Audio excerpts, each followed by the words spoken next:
Estağfurullah. Anladım. Hele.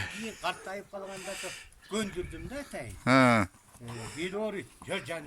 İyilik verdiyse iyilik etti ama evet aklımda. ana. Ha ben azım minem. Ha. Her bir doğru.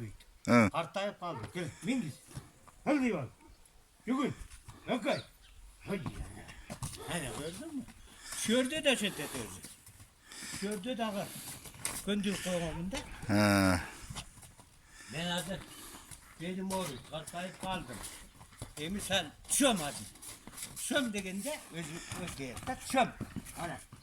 Özgür mü lan de? Hatta hangar. He. Ha. Emminem oldu var. Hadi yani. Var da gittik. Alan ulakta. Ulakta deyin ki etsene. Torpa ulaktı. Ha. Götürüş kıyın.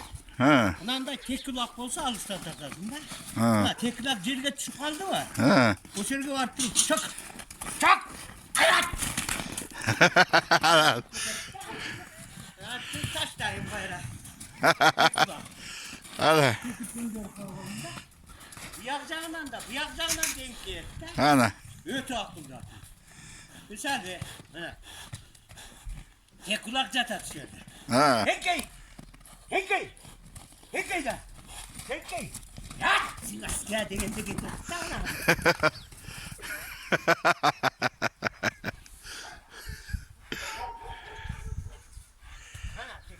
Bolda toygan toy suydusun.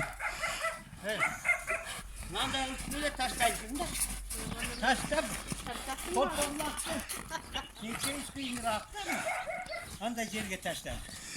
Taştan derler özü. O nimet tuturat. Hadi canım. Lazımın annen yiyoruz. He, canlı. Ne gelin? Ya canım.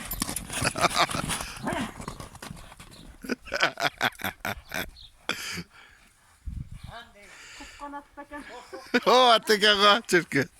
Korktu götür üstüne. Ha. Ana şunda döndürüp kovalım değil mi lan bunu? Bir yandan da bir yandan bekliyor işte. Ana. Sağ göçet koyalım. Kulak çatar şimdi. Peki. Ayak. Sen de git işte. Sen. Sen de git.